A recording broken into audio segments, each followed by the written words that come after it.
দয়ালের আতুল শ্রীচরণে। সে যেন এভাবেই আরো থেকে আরোতর ঠাকুরকে নিয়ে চলতে পারে, তার মনের মতো হয়ে উঠতে পারে। জয় গুরু। জয় গুরু। জয় গুরু। অত্যন্ত মনোমুগ্ধকর কিছু সঙ্গীত এবং কীর্তনের পরে আমরা এখন ইষ্ট প্রসঙ্গে চলে যাব। ইষ্ট প্রসঙ্গের জন্য আমাদের মাঝে আজ আমরা পেয়েছি দক্ষিণ কোরিয়া কলকাতা থেকে শ্রীযুক্ত অমিত কুমার সাফুই ভাইকে। আমি তাকে অনুরোধ জানাবো আমাদের মাঝে 6টা 55 পর্যন্ত ইষ্ট প্রসঙ্গ করবার জন্য। জয় গুরু। জয়গুরু। সবাইকে আমি আমার আনন্দিত জয়গুরু জানাই। পরম পিতার কথা বলার জন্য আদিষ্ট হয়েছি। তিনি যেরম করে যেটুকুন বলাবেন আমি চেষ্টা করব। এই শুক্রবার করে এর আগে বেশ কিছু সপ্তাহ রমিত খুব সুন্দর করে ওই ঠাকুরের বিবাহ নীতি কিংবা বর্ণাশ্রম খুব সুন্দর করে বলেছে। তা আমাকে বলা হয়েছে যে তার পরবর্তী পর্যায় অর্থাৎ একটা বর্ণাশ্রম যখন ঠিকঠাক করে হয় তারপরের যে পর্যায় অর্থাৎ প্রজনন বিদ্যা সেই নিয়ে আমায় কিছু বলার জন্য। আমি প্রথমেই বলে রাখি আমি সায়েন্সের স্টুডেন্ট না, আমি একজন লিটারেচারের স্টুডেন্ট। আমি নিজের চেষ্টায় যেরম করে যেটুকু জেনেছি আমি বলার চেষ্টা করব মাত্র। প্রজনন বিদ্যা আমরা সবাই জানি যে একটা মানুষ বা একটা বাচ্চা জন্মায় কিভাবে। একটা একজন পুরুষ একজন স্ত্রীর মিলনে একটা বাচ্চা তৈরি হয়, কিন্তু সেটা কিভাবে? হ্যাঁ, সেটার একটা উপনিষদও আছে, গর্ভোপনিষদ বলে। সেই সেই বাচ্চাটি যখন মায়ের গর্ভে থাকে সে কিভাবে থাকে বা বিজ্ঞান কি বলছে তার সেই শরীরে কখন, আমরা যাকে আত্মা বলি, প্রত্যেকটা শরীরের যে আত্মা যা পরমাত্মারই একটা অংশ, সেই শরীরে ঢোকে কখন, আর সেই মাতৃগর্ভে সে থাকে কিভাবে, সেই সমস্তটুকুন আমি আমার মতো করে বলার চেষ্টা করব। প্রজনন বিদ্যা যার বিজ্ঞানের ভাষায় যাকে বলতে গেলে বলতে হয় ফিজিওলজি অফ প্রেগনেন্সি। ফিজিওলজি জিনিসটা কি? খুব স্বাভাবিকভাবেই আমাদের হাত যেভাবে কাজ করে, পা যেভাবে কাজ করে, আমাদের মাথা যেভাবে কাজ করে, মানে বিজ্ঞানের ভাষায় বলছে যে আলাদা আলাদা অঙ্গ প্রত্যঙ্গের যে আলাদা আলাদা কাজ, সেটাকেই বিজ্ঞানের ভাষায় ফিজিওলজি বলছে।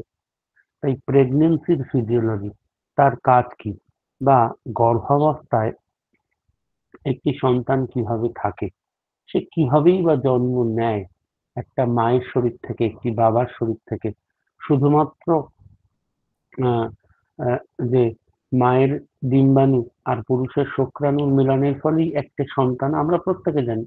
এটা একটা আমাদের বেসিক ধারণা, কিন্তু সেটা কিভাবে। তাই এই প্রেগনেন্সি ফিজিওলজি নিয়ে আমি কিছু বলার চেষ্টা করছি। বিজ্ঞানের ভাষায় বলছে দুটো পৃথক লিঙ্গের প্রাণীদেহ যখন প্রজননের জন্য মিয়োসিস নামক প্রক্রিয়ার মধ্যে দিয়ে দুটি পৃথক ধরনের কোষ উৎপাদন করে, এই যে প্রক্রিয়া, যে পুরুষের দেহ থেকে যে কোষ উৎপাদন হয় তাকে শুক্রাণু বলে, আর স্ত্রী দেহ থেকে যে কোষ উৎপাদন হয় তাকে বলে ডিম্বাণু। এই দুটি কোষ পরস্পর সম্মিলিত হয়, শুধু সম্মিলিত হয় না, তারপর বিজ্ঞান বলছে যে সেটা নাকি নিষিক্ত হয় এবং তা থেকে একটা জাইগেট সৃষ্টি করে, অর্থাৎ একটা পিণ্ডাকৃতি অবস্থা। এবং পরবর্তীকালে নাকি ওই পিণ্ডাকৃতি অবস্থা, যাকে বিজ্ঞান বলছে জাইগেট, সেটা একটা নতুন সন্তান রূপে আবির্ভূত হয়। খুব সহজেই পুরুষের শরীর থেকে যে কোষ নির্গত হয় সেই কোষ স্ত্রী শরীর থেকে নির্গত কোষের মধ্যে যখন প্রবেশ করে, তার মধ্যে দিয়ে যে জাইগেট তৈরি হয়, পিণ্ডাকৃতি অবস্থা, সেটিই হচ্ছে গিয়ে একটি সন্তান জন্ম দেয় খুব স্বাভাবিকভাবে। কিন্তু ওই শুরুতে যে বলা হলো না, মিয়োসিস প্রক্রিয়া, দুটি পৃথক লিঙ্গের প্রাণীদেহ প্রজননের জন্য একটা প্রক্রিয়ার মধ্যে দিয়ে যেতে হয়, সেই প্রক্রিয়াটা বিজ্ঞানের ভাষায় মিয়োসিস বলছে। এবার জানা যাক মিয়োসিসটা কি। মিয়োসিস মেনলি কোষ বিভাজন প্রক্রিয়া। আমাদের মানব শরীর তৈরি হয় লক্ষ লক্ষ কোটি কোটি কোষ দিয়ে। যে কোষ অনবরত জন্মায় আর অনবরত মরে যায়। শীতকালে আমাদের শরীরে দেখবেন ওই উপরে হাতের বেশ কিছু ওই দানা দানা সাদা সাদা ছাল উঠতে থাকে, সেগুলো আমাদের শরীরের কোষ। বিজ্ঞানের ভাষায় বলছে যে মিয়োসিস হচ্ছে কি একটা কোষ বিভাজন প্রক্রিয়া, যা মাতৃকোষের নিউক্লিয়াসটি দুবার ভাঙে আর ক্রোমোজোমকে একবার ভাঙে। ভেঙে মাতৃকোষ হতে যে চারটে অপত্য কোষ সৃষ্টি হয়, সেই অপত্য কোষে যে ক্রোমোজোম সংখ্যা থাকে, সেই ক্রোমোজোম হচ্ছে গিয়ে মায়ের শরীরে যে ক্রোমোজোম থাকে সেই ক্রোমোজোমের অর্ধেক। এটাকে মিয়োসিস প্রক্রিয়া বলে। ঠাকুরের একটা বাণী আছে, এই যে বিভাজন প্রক্রিয়া, যেটাকে বিজ্ঞান বলছে যে মিয়োসিস প্রক্রিয়ার মধ্যে দিয়ে একটা সন্তান জন্ম নেয়। যে মিয়োসিস প্রক্রিয়াটা কেমন, যে মায়ের শরীরের নিউক্লিয়াস দুবার ভাঙবে আর ক্রোমোজোম একবার ভাঙবে। ভেঙে যে জাইগোটটা তৈরি হবে, মানে যে পিণ্ডাকৃতি অবস্থা, সেই পিণ্ডাকৃতি অবস্থাটাই পরবর্তীকালে একটা সন্তানের ট্রান্সফার হবে।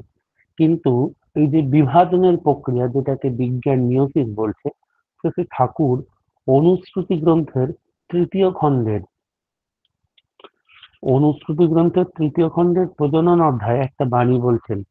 ঠাকুর বলছেন, ডিম্ব কোষে পিতার যোনি যেমন চলে বিভাজনায়, রেত অনুগ বিন্যাস পেয়ে শরীর সংগঠিত হয়। এই যেটাকে বিজ্ঞান মিয়োসিস বলছে, যেখানে মায়ের শরীরের নিউক্লিয়াস আর ক্রোমোজোম ভাঙে, ভেঙে হচ্ছে কি একটা জাইগোট তৈরি হয়, সেটাকেই ঠাকুর বলছেন যেমন চলে বিভাজনায়। ওই ডিম্বকোষে পিতার যোনি যখন ডিম্বকোষে প্রবেশ করে, এইরকম করে শ্রী ঠাকুর বলেছেন। এবারে মিয়োসিস তো বোঝা গেল, কিন্তু মিয়োসিসের মধ্যে যে মায়ের শরীরে নিউক্লিয়াস রয়েছে আর ক্রোমোজোম রয়েছে, এবার জানা যাক নিউক্লিয়াসটা কি আর ক্রোমোজোমটাই বা কি। বিজ্ঞান বলছে যে নিউক্লিয়াস হচ্ছে কি ছোট একটা গোলাকার পদার্থ, যেটা আমাদের কোষে থাকে। শুরুতেই বললাম আমাদের শরীর কোটি কোটি কোষ দিয়ে তৈরি হয়, কিন্তু এই কোষের মধ্যে যেটা থাকে সেটা হচ্ছে কি নিউক্লিয়াস। আর এই নিউক্লিয়াসের কাজ হচ্ছে কি আহ, কোষের বৃদ্ধি করা আর প্রজনন নিয়ন্ত্রণ করা। মানে আমাদের কোষ যে একটা চারটে কোষ মরলো, সেখান থেকে 8টা কোষ জন্মালো, 16টা কোষ জন্মালো, এই যে প্রক্রিয়াটা, এই যে প্রসেসটা, এইটা করে হচ্ছে কি নিউক্লিয়াস। আমাদের কোষে নিউক্লিয়াস আছে বলেই আমাদের কোষ জন্মাতে পারে। আর ক্রোমোজোম হচ্ছে এমন একটা জিনিস, যেটা আবার এই নিউক্লিয়াসের ভেতরে থাকে। নিউক্লিয়াসের ভেতরে থাকা ক্রোমোজোম, ক্রোমোজোম দুটো জিনিস দিয়ে তৈরি হয়। একটা একটা হচ্ছে কি প্রোটিন আর একটা ডিএনএ। আমরা সবাই শুনেছি ডিএনএ টেস্ট। এমনকি বিজ্ঞান বলছে যে এই ডিএনএ টেস্টটা এইরকম, যে এর মধ্য দিয়ে এই যে ক্রোমোজোম, এটা নাকি পিতামাতার শরীর থেকে সন্তানদের মধ্যে স্থানান্তরিত হয়। একমাত্র জিনিস, ওই জন্য দেখবেন বলে না বাবার মতো দেখতে, মায়ের মতো দেখতে। একটা সন্তান বাবা কিংবা মায়ের মতো দেখতে হয় এই জন্যই যে বাবা মায়ের শরীরে যে ক্রোমোজোম, সেই ক্রোমোজোম একটা সন্তানের শরীরে স্থানান্তরিত হয়। ঠাকুর অনুশ্রুতি গ্রন্থেরই প্রজনন অধ্যায়ের আরেকটা বাণীতে বলছেন যে অভ্যাসেরই ঝর্ণা হতে জন্মে সংস্কার, সন্তানেতে বংশক্রমে তারিত হয় সঞ্চার। এই যে বংশক্রমে যে যে জিনিসটা সঞ্চার হয়, অনেকে বলে দেখবেন যে এর স্বভাবটা এর বাবার মতো, এর দাদুর মতো, এর ঠাকুরদার মতো। এই যে স্বভাবগুলো আমরা বহন করি, আমাদের চরিত্রে বহন করি, সেইটা আমাদের মধ্যে ইনপুট হয় ক্রোমোজোমের মধ্য দিয়ে। ক্রোমোজোম তৈরি হয় ওই প্রোটিন আর এক কোষ ডিএনএ দিয়ে। হ্যাঁ, এইরকম করে আমাদের শরীরের মধ্যে ঠাকুর বলছেন অভ্যাসেরই ঝর্ণা হতে জন্ম সংস্কার, সন্তানেতে বংশক্রমে তারিত সঞ্চার। এইরকম করে একটা, মানে বিজ্ঞান বলছে এইরকম করে নাকি শরীর একটা শরীর যা পিণ্ডাকৃতি অবস্থা, বিজ্ঞান যাকে বলছে জাইগোট, পিতার শরীরের একটা কোষ, মায়ের শরীরের এক কোষ, যে কোষটা বহুবার বিভিন্ন প্রক্রিয়ার মধ্যে ভাঙতে ভাঙতে একটা পিণ্ডাকৃতি অবস্থা হলো, সেটিই পরে একটা সন্তান।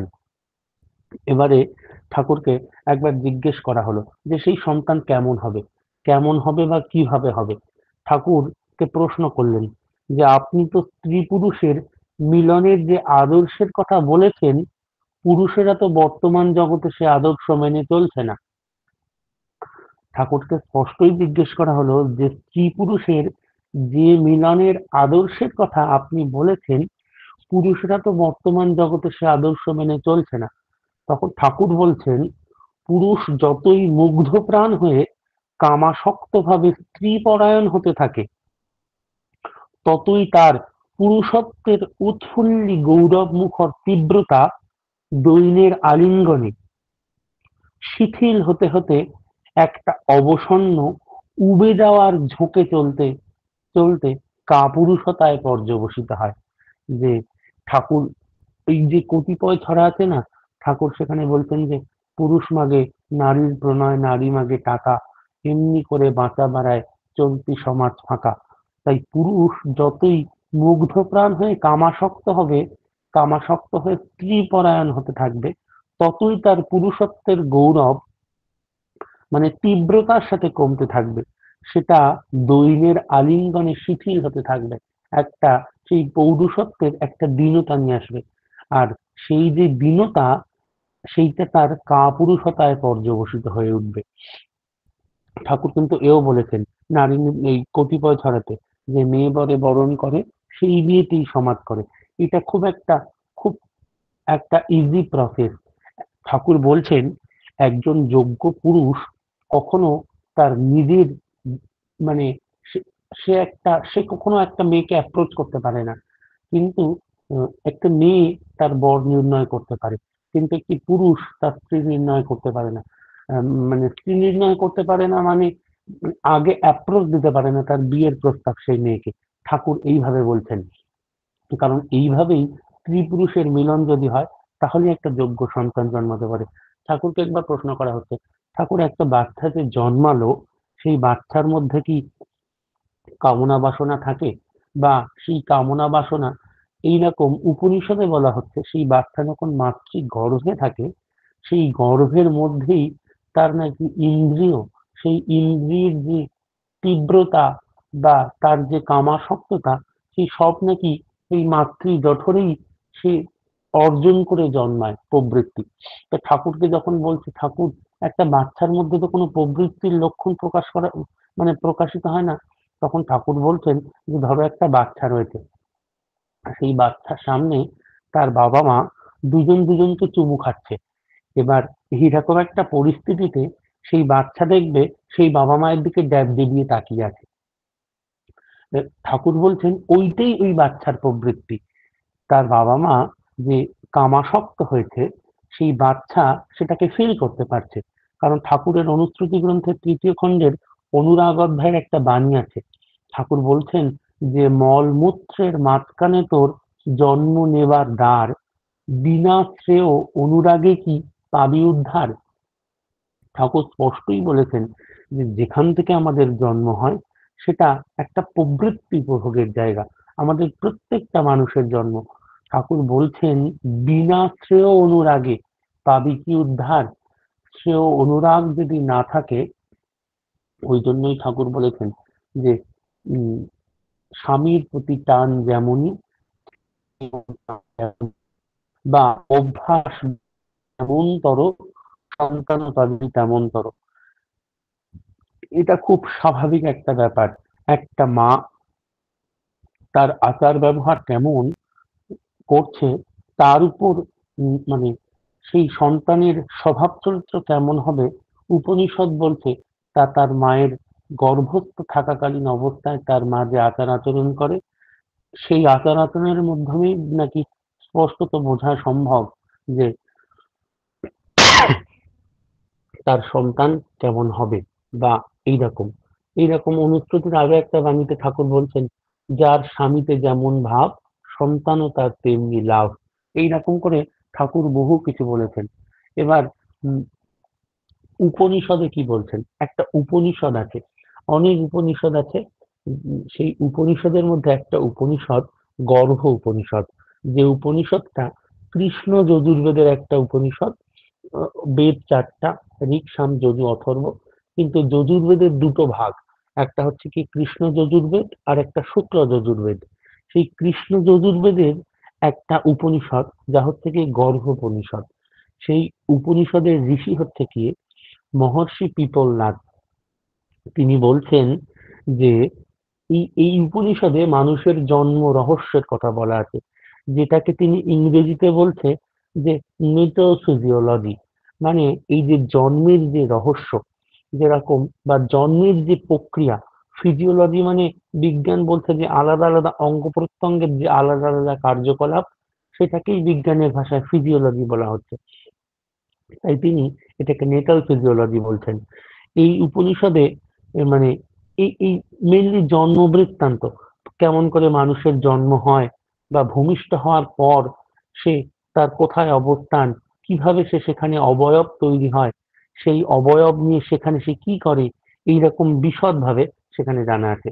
মানে সেই উপনিষদের পৈপল্লাদ ঋষি প্রথমেই বলছে আমাদের যে মানব শরীর, এই যে শরীর হয়, এই শরীরটা হচ্ছে কি পঞ্চভূত।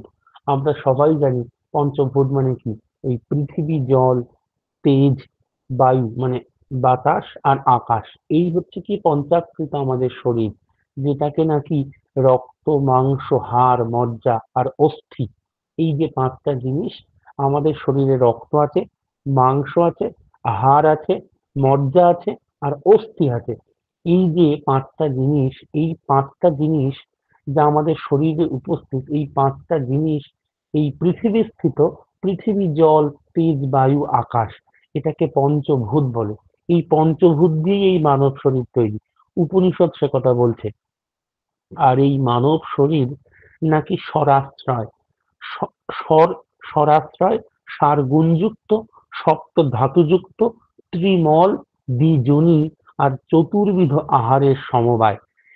এইরকম করে একটা মানুষ শরীর তৈরি হয়। এবার বলাই যেতে পারে তাহলে পঞ্চভূত কি কি। শরীরকে যে পঞ্চাত্মক বলা হলো, সেই পঞ্চভূত হচ্ছে কি পৃথিবী, জল, তেজ মানে উত্তাপ, আমাদের শরীরের যে টেম্পারেচার থাকে সেটাকে তেজ বলা হয়। বায়ু, বায়ু ছাড়া একটা শরীর কখনোই বাঁচতে পারে না। আর আকাশ, আকাশের সাথে তুলনা করা হয় আমাদের শরীরের মধ্যে যে ফাঁকা জায়গাগুলো আছে, আমাদের মুখের মধ্যে, পেটের মধ্যে যে ফাঁকা জায়গাগুলো আছে, সেইগুলো আকাশের সাথে তুলনা করা হয়। এইরকম করে ঋষি বলছেন যে এ, মানে বোঝানোর চেষ্টা করছেন যে শরীরের যে কঠিন পদার্থ সেটি হচ্ছে কি পৃথিবী, যেটা এই দ্রব্য পদার্থ মানে শরীরের দ্রব্য পদার্থ মানে রক্ত, সেটা হচ্ছে কি জল। উষ্ণ পদার্থ বা গরম পদার্থ সেটা হচ্ছে কি তেজ, যেটা শরীরে ইচ্ছে মতো অবাধ গতিতে সঞ্চার করে ঘুরপাক করে ঘুরে বেড়ায়, সেটা হচ্ছে কি বায়ু। আর আমাদের শরীরকে যেটা বেষ্টন করে আছে, শরীরের যে ফাঁকা জায়গাগুলো, সেটা হচ্ছে কি আকাশ। এবার শরীরকে যে স্বরাশ্রয় বলা হলো, এই স্বরাশ্রয় আমরা যাই খাই, সেই খাবার থেকে একটা রস আমাদের শরীরে নির্গত হয়, যে রস আমাদের রক্তে মিশে শর্করা তৈরি করে, যার কারণে আমরা বেঁচে থাকি। আর আহ, এই রস হচ্ছে কি ছটাই, শাস্ত্রীয় ভাষায় তাকে বলছে, আমরা যা কিছু খাই এই ছটা জিনিসের বাইরে কিন্তু না। এই ছটা জিনিসই আমরা সব সময় খেয়ে থাকি, এর বাইরে কোনো স্বাদ হয় না। যেরকম মধুর, অম্ল, লবণ, কটু, কষায়, তিক্ত, মিষ্টি, টক, লবণ, ঝাল, তিতো আর কটু মানে কষা, যেরকম কাঁচা কলা খেলে যেমন হয়, এইরকম একটা পর্যায়। এটাকে হচ্ছে কি বলা হচ্ছে স্বরাশ্রয়। আর এই সবকটি রস শরীরে আছে বলেই এটিকে স্বরাশ্রয় বলা হয়। এবার সারগুণযুক্ত শরীরকে বলা হয় এই জন্যই যে শরীরের সাথে এই যে স্বরাশ্রয় আছে, এই স্বরাশ্রয়কেই সারগুণ বলা হয়। শরীরকে সপ্ত ধাতুময় বলা হয়েছে। আমাদের শরীরে যে রক্ত থাকে, সেই এবার ঋষি বলতেন যে শুক্ল রক্ত, কৃষ্ণ, ধূম্র, পিত, কপিল আর পাণ্ডু, এই সাতটা বস্তু হলো সপ্ত পদার্থ। একটা মানুষ শরীর আশ্রয়কারী এই বিষয়গুলো আছে বলেই একটা মানুষ শরীর। এবার আহ যে একটি পুরুষ আর একটি স্ত্রীর মিলনে যে একটি সন্তান হবে, এইরকম শাস্ত্রীয় ব্যাখ্যায় একটি একটি স্ত্রীর সাথে কখন মিলিত হলে, একটি পুরুষ কখন মিলিত হলে যে একটা সন্তান জন্ম নিতে পারে, খুব স্বাভাবিকভাবেই উপনিষদে বলা হচ্ছে। এমনকি বিজ্ঞানও সে কথা বলছে, একটি ঋতুবতী নারী যখন একটি মায়ের পিরিয়ড হয়, আফটার পিরিয়ড তার মধ্যে ডিম্বাণু তৈরি হয়। একটি একটি মা যতবার তিনি ঋতুস্নাতা হন, ততবার সেই ঋতুস্নাতা মা যখন তিনি ঋতুস্নাতা হন, তার পরবর্তী সময় তার শরীরে ডিম্বাণু তৈরি হয়। আর সেই ডিম্বাণুর স্থায়িত্ব হচ্ছে কি 16 দিন। যথারীতি ওই 16 দিনের মধ্যেই উম, ওই তার ঋতুবতী নারীর ওই 4 দিন বাদ দিয়ে বাকি জোড় সংখ্যা 6, 8, 12, 14, এই যে সংখ্যাগুলো, এই সংখ্যায় একটি মা যদি একটি পুরুষ সংসার করেন, তাহলে তার সন্তান হওয়া সম্ভব। উপনিষদও সেই কথা বলছেন। এখানে ঋষি বলছেন যে গর্ভসঞ্চারের কাল এবং সন্তান বৈচিত্র্যের বৈজ্ঞানিক বিশ্লেষণ। একজন ঋতুমতী বা ঋতুস্নাতা পত্নীতে যখন উপগত হয়, তখনই গর্ভসঞ্চারের কাল প্রতিষ্ঠা হয়। পুরুষ এই সময়ে স্ত্রীজনিতে জীববিদ নিকেশ করলে স্ত্রী অবশ্যই গর্ভধারণ করেন। পুরুষের বীর্য যখন স্ত্রী গর্ভে নিষিক্ত হয়, তার 1 রাত পর স্ত্রী রেতর সঙ্গে মিশে তার তারল্যকে কাটিয়ে একটু ঘন গর্ভাশয় তৈরি হয়। 7 রাত পর সেই গর্ভাশয়টি নেয় একটি বর্তুলের আকার, গোলাকৃতি বুদবুদ জাতীয়। 15 রাত পর সেটি হয় একটি পিণ্ডাকৃতি। বিজ্ঞান যেটিকে বলছে জাইগেট। ওই যে জাইগেট তৈরি হলো মিয়োসিস প্রক্রিয়ার মাধ্যমে, যে পিতার এক কোষ আর মায়ের এক কোষ বিভাজনের মধ্যে দিয়ে যে জাইগেটটা তৈরি হলো, উপনিষদে বলছে সেটি হচ্ছে কি 15 দিন পর একটা পিণ্ডাকৃতি অবস্থা। এবার উপনিষদে বলছে এই 1 মাস পর সেই পিণ্ডাকৃতি যে দলা মতো নিরেট অবস্থাটা, সেটা একটা কঠিন পদার্থে পরিণত হয়। তারপর যথারীতি 2 মাস, 3 মাস, 4 মাস পর যথারীতি মাথা, পা এইরকম করে তার শরীর উৎপন্ন হতে থাকে। এইরকম করেই উপনিষদে জন্ম রহস্যের কথা বলা হয়েছে। এই যে জন্মের যে প্রক্রিয়া, ঠাকুরের আরো একটা বাণী আছে।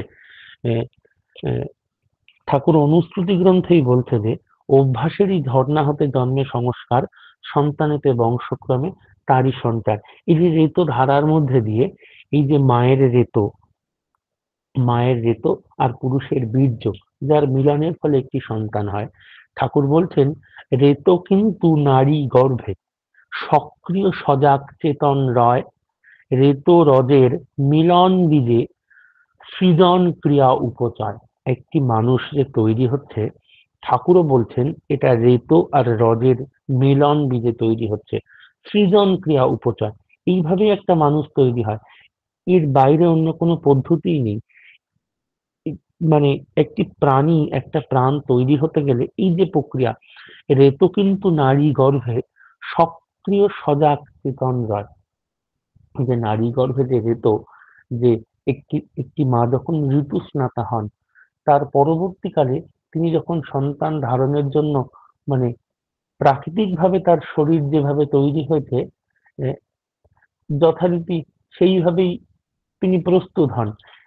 এইটাই হচ্ছে কি একমাত্র পদ্ধতি। মানে এই যে হচ্ছে কি, তারপর উম, এইরকম বহু বহু বহু বহু কথা। একটা একটা এই যে হিন্দু শাস্ত্রে ওই আছে না, যে মায়েদেরকে যখন মায়েরা গর্ভবতী থাকেন, তাদেরকে সাতভক্ষণ করানো হয়। এই যে সাতভক্ষণের যে রীতিটা, এটাও একটা শাস্ত্রীয় আচার। মানে হিন্দু শাস্ত্রকেরা বলছে যে ওই 5 মাসে বা 7 মাসে অনেকে সাত দেওয়া হয়, 5 মাসে পঞ্চামৃত খাওয়ানো হয়। বলে যে ওই গরুর দুধ, দই, এই সমস্ত কিছু জিনিস মাকে খাওয়ানো হয়। এই জন্য যে বলছে যে 5 নম্বর মাসে নাকি একটা মানুষের শরীরে, একটা যে শিশু শরীরে হৃদয় জন্মায় এবং চৈতন্যের প্রকাশ পায়, এবং চৈতন্যের প্রকাশ পেয়ে হৃদয় পরিস্পন্দিত হয়।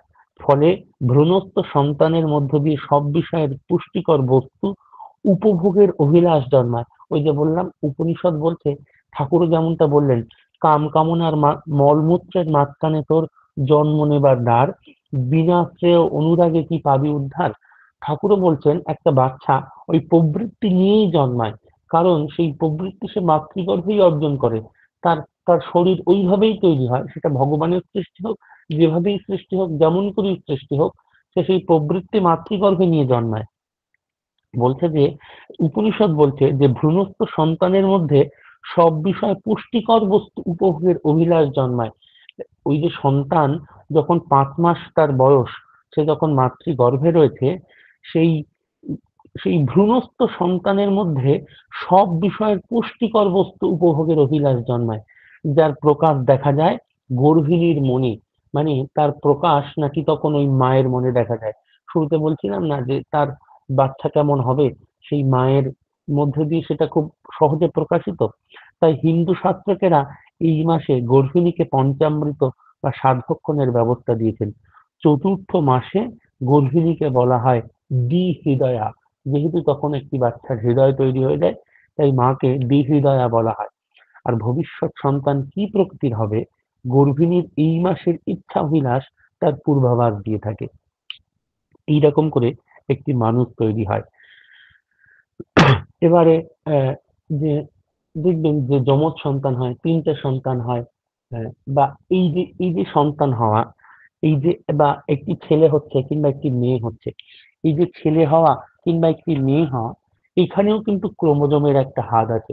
ওই যে আহ, বিজ্ঞান বলছে না যে মিওসিস প্রক্রিয়ার মধ্যে দিয়ে নিউক্লিয়াস আর জাইগোট, মানে আমাদের কোষের মধ্যে নিউক্লিয়াস থাকে, নিউক্লিয়াসের মধ্যে যে ক্রোমোজোম থাকে, সেই ক্রোমোজোম একটা মানুষ শরীরে বলছে নাকি 23 জোড়া ক্রোমোজোম থাকে। সেই 23 জোড়া ক্রোমোজোমের মধ্যে 23 নাম্বার যে ক্রোমোজোম, সেই ক্রোমোজোমটা মানে যেটাকে সেক্স অর্গান বলা হয়, বা আহ, যৌন ক্রোমোজোমও বলা যেতে পারে। যেটা হচ্ছে কি, একটা হচ্ছে কি স্ত্রী শরীরের ক্রোমোজোম আর একটা পুরুষ শরীরের ক্রোমোজোম। স্ত্রী শরীরের যে ক্রোমোজোম সেটা হচ্ছে কি একটাই স্ত্রী শরীরের ক্রোমোজোম, কিন্তু পুরুষ শরীরের ক্রোমোজোম হচ্ছে কি দুটো। এবার স্ত্রী শরীরের ক্রোমোজোমের সাথে যদি পুরুষ শরীরের ক্রোমোজোমটা ম্যাচ করে, তাহলে তার কন্যা সন্তান হয়। আর পুরুষ শরীরের ক্রোমোজোমের সাথে মানে স্ত্রী শরীরের যে ক্রোমোজোম, সেই ক্রোমোজোমটা পুরুষ শরীরেও আছে। তাছাড়া পুরুষ শরীরে একটা আলাদা ক্রোমোজোম আছে। আমি যদি ধরে নিই, স্ত্রী শরীরের যে ক্রোমোজোম সেটা হচ্ছে কি এক্স, আর পুরুষ শরীরের ক্রোমোজোম এক্স আর ওয়াই। এবার স্ত্রী শরীরের ক্রোমোজোম এক্স এর সাথে পুরুষ শরীরের ক্রোমোজোম এক্স যখন মেলে, তখন হচ্ছে কি একটা কন্যা সন্তান হয়। আবার স্ত্রী শরীরের ক্রোমোজোম এক্স এর সাথে পুরুষ শরীরের ক্রোমোজোম ওয়াই যখন মেলে, তখন হচ্ছে কি একটা পুত্র সন্তান হয়। কিন্তু উপনিষদে সেই একই কথা একটু অন্যভাবে বলছে, যে জাত সন্তান নানা রকম হয় কেন। উপনিষদ বলছে পুরুষ শুক্র যদি স্ত্রী রেতা থেকে বেশি বীর্যশালী হয়, তবে জাত সন্তান হবে পুত্র, আর বিপরীত যদি হয় তবে হবে কন্যা। যথারীতি এক্স এর পর ওয়াই, ওয়াই বড়, তাই বিজ্ঞানের টার্মের সাথে উপনিষদের টার্ম একটু আলাদা। তো তাই উপনিষদের শাস্ত্রীয় ব্যাখ্যা দিচ্ছে, কিন্তু বিজ্ঞানের টার্ম ডিজিটালি, মানে বিজ্ঞান যেভাবে ব্যক্ত করেছে, এক্স ছোট, আমরা প্রত্যেকে জানি এক্স এর পর ওয়াই, ওয়াই তাহলে বড়। এবার উপনিষদে বলছে পুরুষ শুক্র যদি স্ত্রী রেতক থেকে বীর্যশালী হয়, মানে ওয়াই বড়, ওয়াই এর সাথে যখন এক্স মিলিত হচ্ছে তখন পুত্র সন্তান হচ্ছে। আবার এক্স এর সাথে যখন এক্স মিলিত হচ্ছে, মানে এই যে ক্রোমোজোমের মিলন, তার ফলে একটা কন্যা সন্তান হচ্ছে। এই রকম করে আবার যে টুইন্স সন্তান জন্মায়, যে যমজ সন্তান বা 3টে সন্তান, উপনিষদে বলছে পুরুষের জীববীজ স্ত্রীগর্ভে যখন নিষিক্ত হবার সঙ্গে সঙ্গে গর্ভস্থ বায়ুর চাপ যদি অর্ধেক পরিমাণে পায়, তবে গর্ভই তা দ্বিধা বিভক্ত হয়। মানে ওই যখন স্ত্রীগর্ভে ডিম্বাণু তৈরি হলো, সেই গর্ভস্থ চাপের ফলে সেই ডিম্বাণু দ্বিবিভক্ত হতে পারে। সেই একটি স্ত্রী শরীরে যে বলছে না ওই একটা কোষ উৎপন্ন হয়, আর পুরুষ শরীরের একটা কোষ মিলিত হয়, বা স্ত্রী শরীরের দুটো কোষ উৎপন্ন হতে পারে, সেই দুটো কোষের সাথে পুরুষ শরীরের দুটো কোষ মিলনে তখন যমজ সন্তান হয়। এইরকমও দেখা যায় যে সন্তানগুলো হয়তো কারো দুটো মাথা একটা শরীর হয়। কি মানে ওই স্ত্রী শরীরের যে ডিম্বাণু পুরুষ শরীরের শুক্রাণু মিলিত হবার পরে ওই যে পিণ্ডাকৃতি অবস্থা, যেটাকে বিজ্ঞান বলছে জাইগোট, এই জাইগোট হয়ে যাওয়ার পর তার তো আস্তে আস্তে শরীর তৈরি হতে থাকে। এবার শরীর তৈরি হয়ে যাওয়ার পরেও কখনো কখনো দুভাগ হয়ে যায়। উম, মানে ওই ডিম্বাণুটি ডিম্বাণুটি যখন দুভাগ হয়ে যায়, তখন তার দুটো মাথা কিংবা 4টে হাত এইরকম বিকলাঙ্গ মানুষের তৈরি হয়।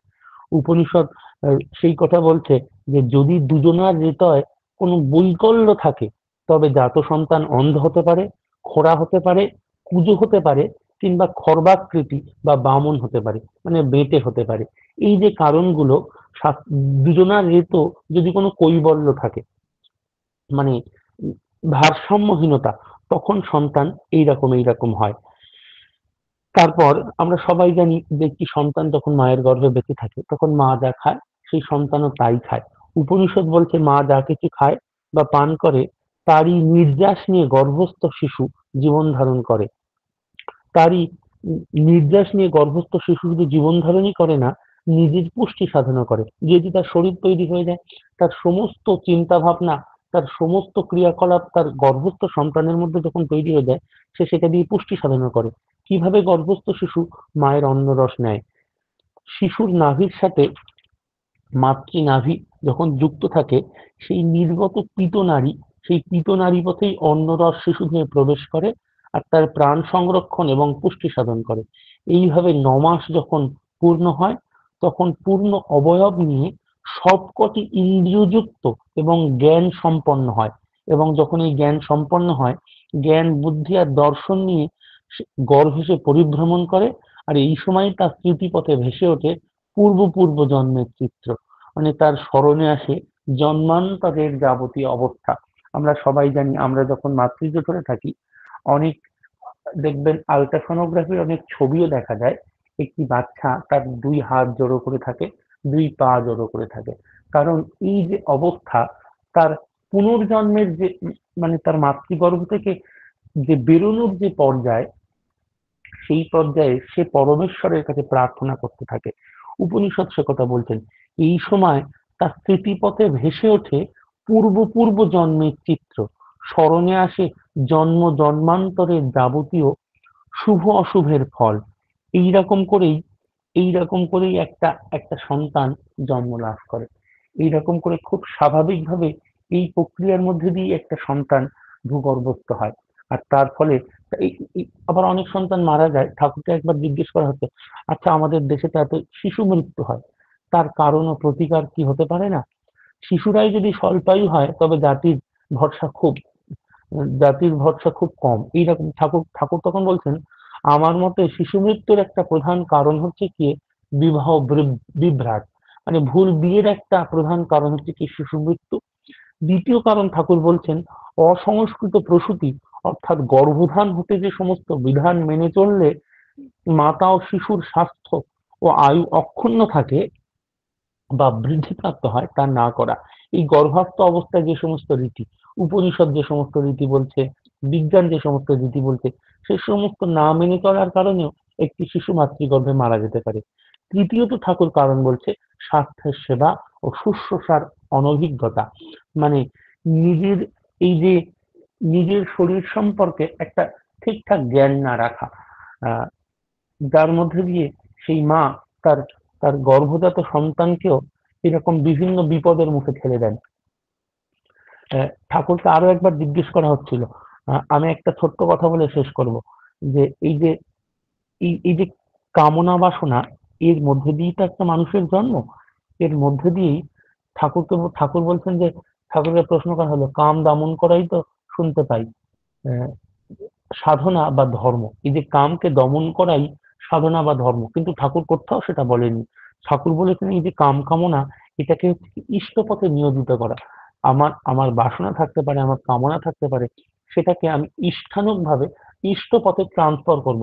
বলে ঠাকুর বলছেন সুনিয়ন্ত্রিত কাম যা নাকি জীবন ও বৃদ্ধিকে সম্বেগশালী করে তোলে, শ্রেষ্ঠ সন্দীপনায় তৃপ্তি পদে চলনার ভেতর দিয়ে সুস্থ স্বাস্থ্য ও অকম্পিত অনুপ্রেরণায় মানুষকে উন্নত অর্জন প্রয়াসী করে তোলে। তাই ধর্মপ্রদ। কামকে নিপীড়ন করে যদি বাঁচাবার আর ধর্মকে অর্জন করতে যাওয়া যায়, তার ফলে সে বীভৎস বিকৃতি ক্ষুধাতুর